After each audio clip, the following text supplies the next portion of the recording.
पिछले वीडियो के अंदर में हमने टैक्स प्लानिंग और टैक्सेशन को लेकर के कुछ बेसिक टर्मिनोलॉजीज को समझा था। टैक्स रिजाइम्स के बारे में जाना था, टैक्स स्लैब्स के बारे में जाना था। अगर आपने वो वीडियो नहीं देखी है तो आई बटन में मैं लिंक दे दूंगा, वहां पर जाकर उस वीडियो को जरूर चेकआउट करें।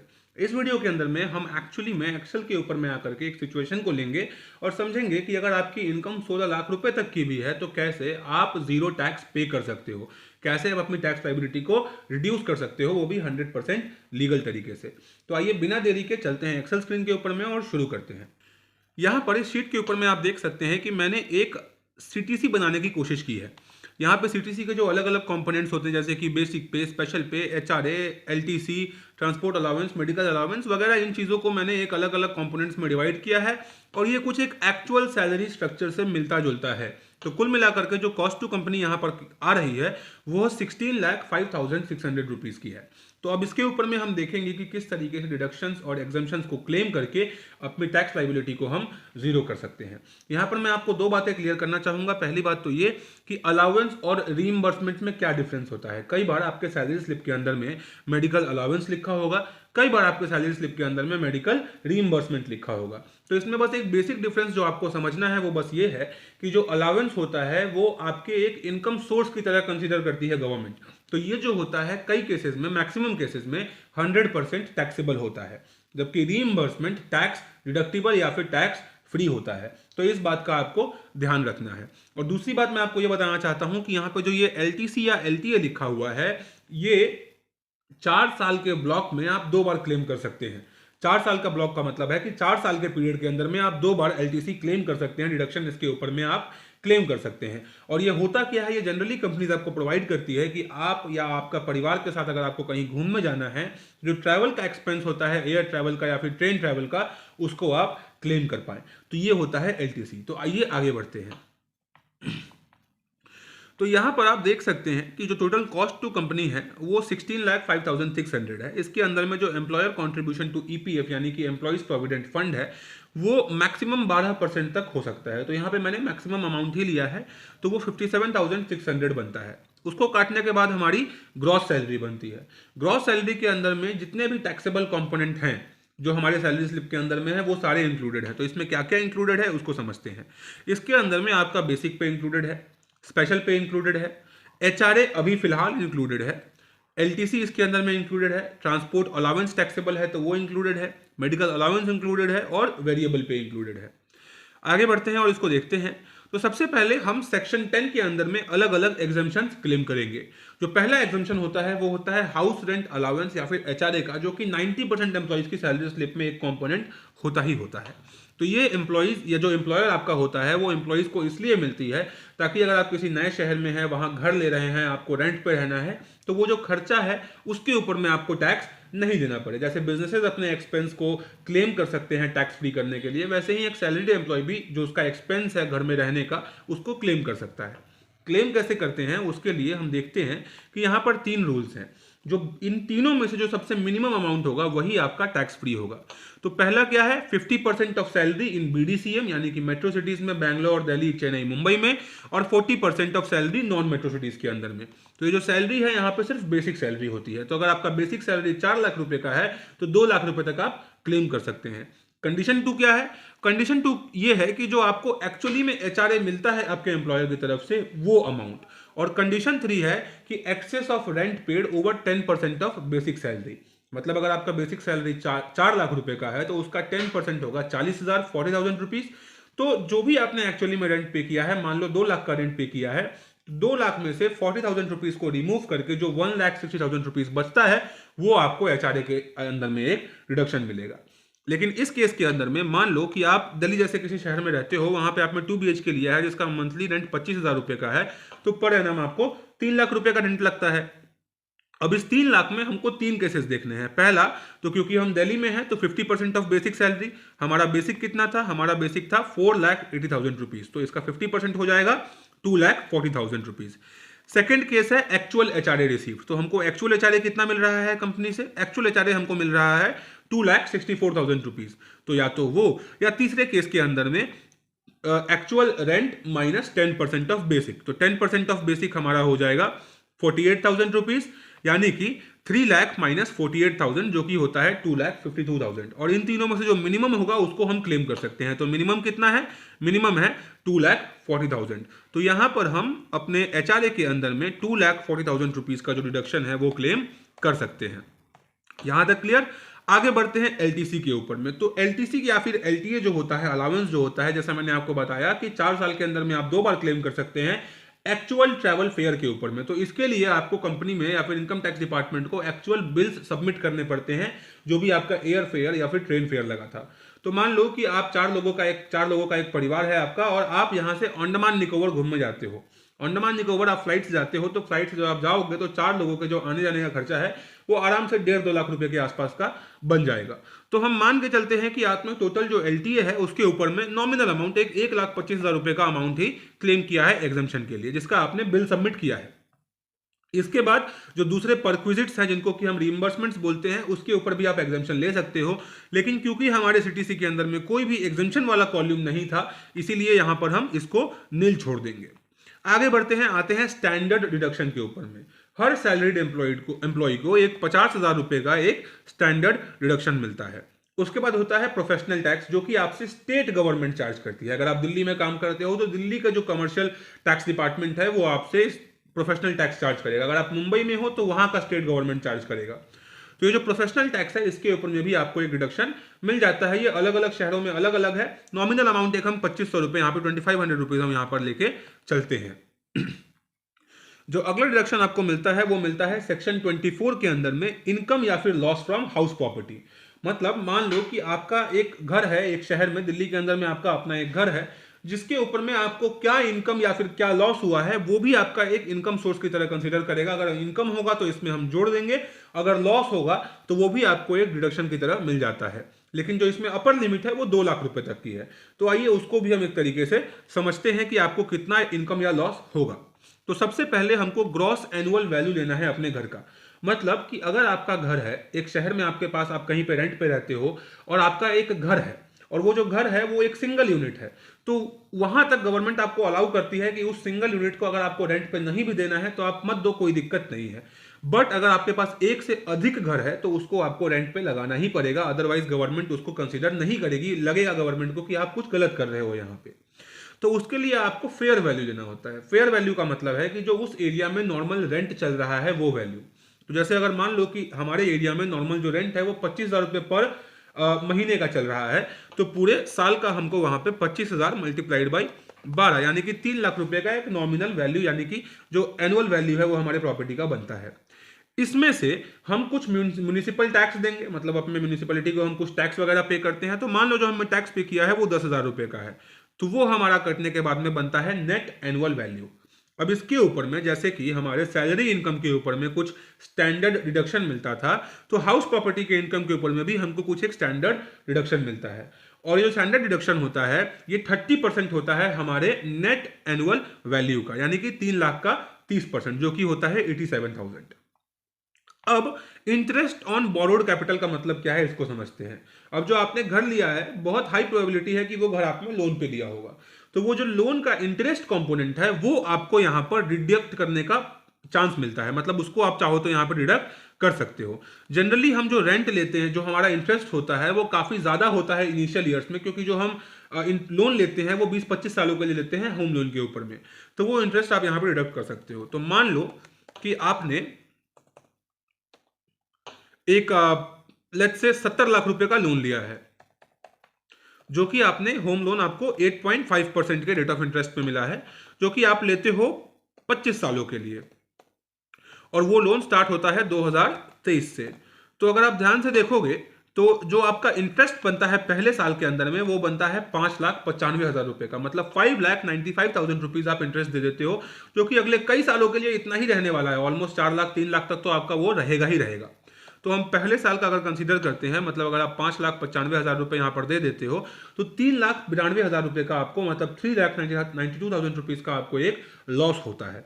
इस लॉस के अंदर में आप मैक्सिमम 2 लाख रुपए तक का लॉस क्लेम कर सकते हो। तो यहां पर हम एचआरए के अंदर में 2 लाख रुपए डाल देते हैं। अगला है सेक्शन 80C। सेक्शन 80C एक बहुत इंपॉर्टेंट और बहुत क्रूशियल सेक्शन है किसी भी इनकम सोर्स वाले इंसान के लिए, क्योंकि इसके अंदर में इनकम टैक्स डिपार्टमेंट बोलती है कि अगर आप अपने फ्यूचर के लिए इन्वेस्ट करते हो तो हम आपको 1.5 लाख रुपए तक का एक टैक्स डिडक्शन देते हैं। इसके अंदर में आप कई सारे इंस्ट्रूमेंट्स के अंदर में इन्वेस्ट कर सकते हो, जैसे कि ELSS यानी कि इक्विटी लिंक्ड सेविंग स्कीम। ये एक ऐसा म्यूचुअल फंड है जो कि इक्विटी के अंदर में या फिर शेयर मार्केट के अंदर में इन्वेस्ट करता है।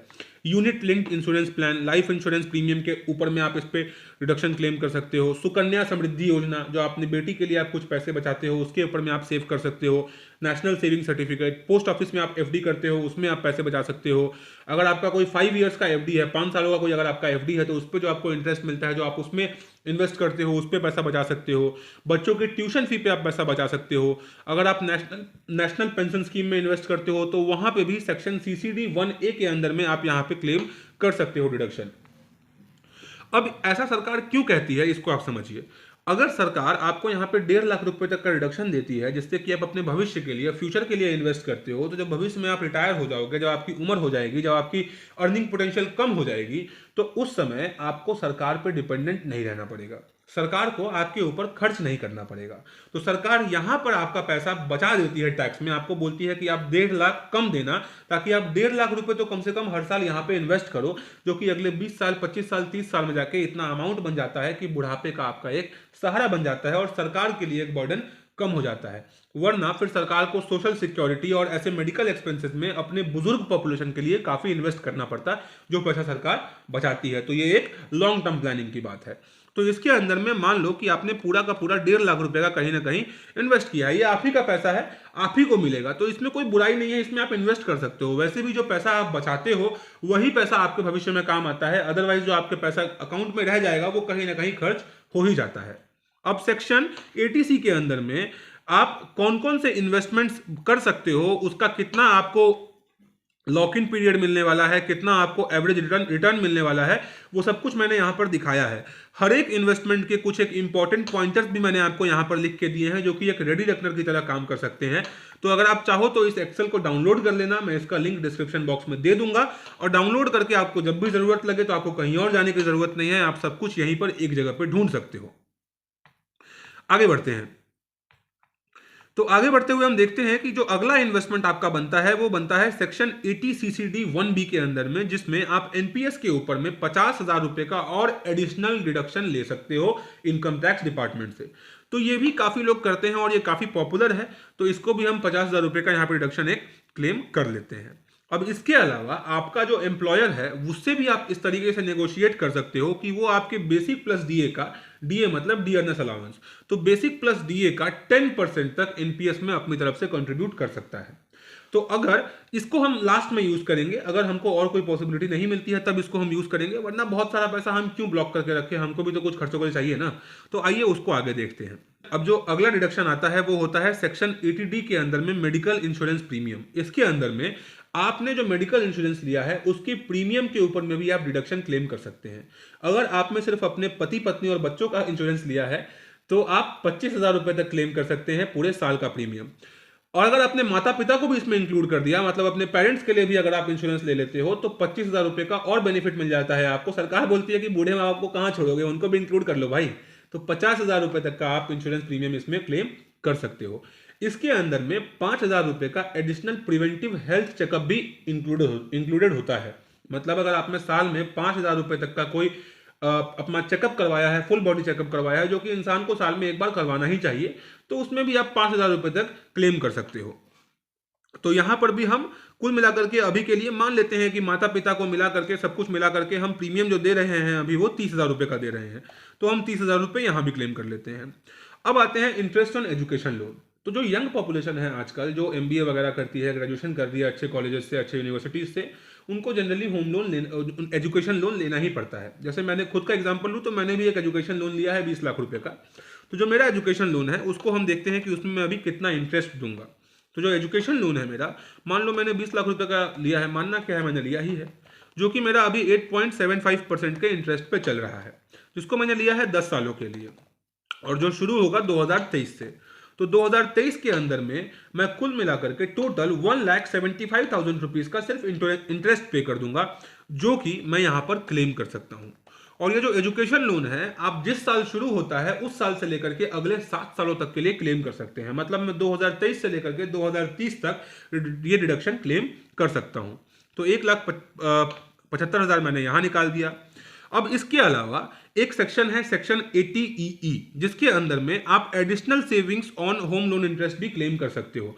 जैसे कि आपने यहाँ पर देखा था कि एचआरए के अंदर में हमको जो लॉस हो रहा था, sorry income from house property में जो हमको लॉस हो रहा था वो 3,92,000 का हो रहा था, 3,92,000 रुपीज का हमको लॉस हो रहा था।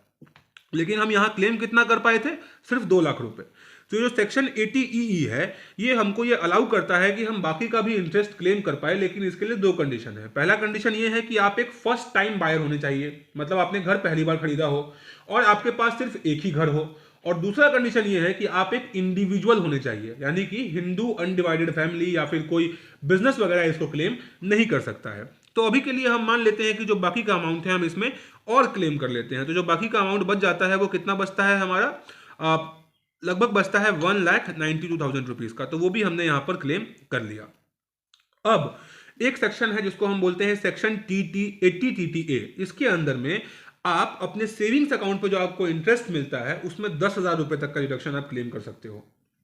लेकिन अगर आप सीनियर सिटीजन हैं तो इसमें आपके लिए जो सेक्शन एप्लीकेबल होगा वो होगा सेक्शन 80TTB, जिसमें आपको 50,000 रुपए तक का रिडक्शन मिल जाता है। तो यहां पर हम 10,000 रुपए और ले लेते हैं। अब आता है सेक्शन 80G। ये बहुत यूनिक सेक्शन है। मान लो आप कहते हो कि मैं सरकार को पैसे दूंगा, सरकार भी वो पैसा किसके लिए इस्तेमाल करेगी? गरीबों के उत्थान के लिए इस्तेमाल करेगी। कुछ गरीबों को मिलेगा, कुछ डेवलपमेंट होगा, कुछ इंफ्रास्ट्रक्चर बनेगा, कुछ पैसा जो है देश की भलाई में काम आएगा। लेकिन आप कहते हो कि मैं सरकार को नहीं देना चाहता हूं, मेरे को वो पैसा डायरेक्टली किसी एनजीओ को डोनेट करना है, डायरेक्टली किसी ऐसी संस्था को देना है जो कि गरीबों के लिए काम करती है। तो आप किसी भी ऐसे ऑर्गेनाइजेशन को या फिर एनजीओ को जो कि इनकम टैक्स के साथ में रजिस्टर्ड है उसको भी डोनेशन दे सकते हो, और जो डोनेशन आपने दिया है उसके ऊपर में आपको टैक्स सेविंग मिल जाती है। तो वो आता है सेक्शन 80G के अंदर में। और ये कैसे होता है? ये होता है maximum of 10% of adjusted gross total income. इसका मतलब कि जो 11,73,400 रुपए है इसमें से अगर आप माइनस कर दोगे बाकी के इन सारे अमाउंट्स को जो कि 80G के पहले आया है, उसके बाद जो नंबर बनता है उस नंबर का 10% आप डोनेट कर सकते हो अगर आप चाहो तो।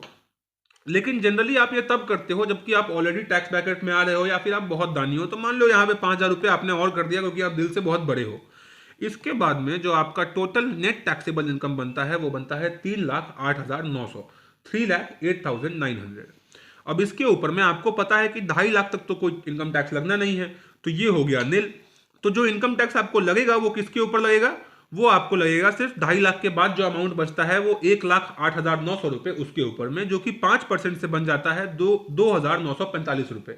लेकिन एक ध्यान देने वाली बात यह है कि अगर आपका नेट टैक्सेबल इनकम 5 लाख रुपए से कम है तो आपको 1 रुपए का भी इनकम टैक्स देना नहीं पड़ता है। मतलब कि आप चाहो तो 1,91,100 रुपए का टैक्स क्लेम कम लेकर के या इन्वेस्टमेंट कम करने के बाद में भी आप चाहो तो अपने टैक्स को 0 रख सकते हो। तो दोस्तों ये 100% पॉसिबल है। एकदम आप लीगल तरीके से सरकार के द्वारा बताए गए चीजों को, उनके इंटेंशन को, उनके स्पिरिट को और लेटर को दोनों को फॉलो करते हुए अपने टैक्स को 0 कर सकते हो।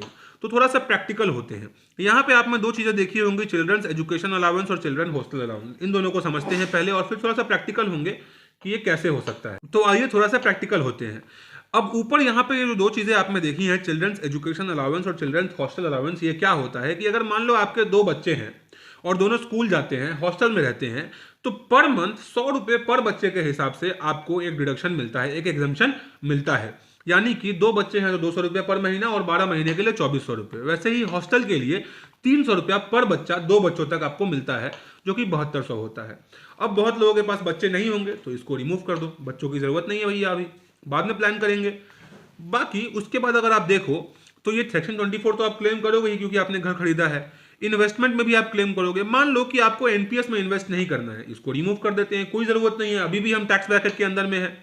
मान लो कि आपने जो इंटरेस्ट लिया है एजुकेशन के ऊपर में वो आपका इतना ज़्यादा नहीं है, बहुत कम है, तो आप उसको 1 लाख रुपए तक कर दो, तब भी कोई दिक्कत नहीं है, तब भी हम अभी टैक्स ब्रैकेट के अंदर में है। आपको डोनेशन नहीं करना है, मत करो। आपका इंटरेस्ट 10,000 रुपये नहीं है, कोई दिक्कत नहीं है, उसको भी आप हटा दो। इन सब के बाद भी आपके पास अभी भी 41,500 रुपये और फ्री बचा है। तो मान लो कि आपको यहाँ पर 1.5 लाख करने की इच्छा नहीं है, आप यहाँ पर सिर्फ क्या करते हो, 1,12,000 ही कर देते हो इन्वेस्टमेंट, तो भी आप सिर्फ 4,96,500 रुपये पे हो। आपका टैक्स बनता तो है 12,325 रुपये, लेकिन आपको देना क्या है, कुछ भी नहीं। तो अब आप बोलोगे कि भैया कमाया मैंने 16 लाख, लेकिन मेरे घर में आया सिर्फ 5 लाख, खर्चे कैसे निकलेंगे? ध्यान देने वाली बात है कि यहाँ पे आप ऑलरेडी सारा का सारा खर्चा कर चुके हो। आपने अपने घर का खर्चा निकाल दिया है, आपने अपने रेंट का खर्चा निकाल दिया है, आपने अपने लोन का ईएमआई निकाल दिया है, सब कुछ तो आप ऑलरेडी निकाल चुके हो, तो बचा क्या निकालने के लिए? तो ये जो पैसा आपके पास बचता है, इसको आप एडिशनली और सेव कर सकते हो, या छोटे मोटे खर्चों में आप इसको निकाल सकते हो। तो दोस्तों, इस वीडियो के अंदर में हमने समझा है कि कैसे पॉसिबल है 100% लीगल तरीके से अपने टैक्स को जीरो करना। अगर आपको ये वीडियो अच्छी लगी हो, इन्फॉर्मेटिव लगी हो, मजा आया हो वीडियो देखने में, तो इस वीडियो को लाइक करें, चैनल को सब्सक्राइब करें। मिलते हैं किसी और वीडियो में किसी नई इन्फॉर्मेशन के साथ में, तब तक के लिए बाय बाय।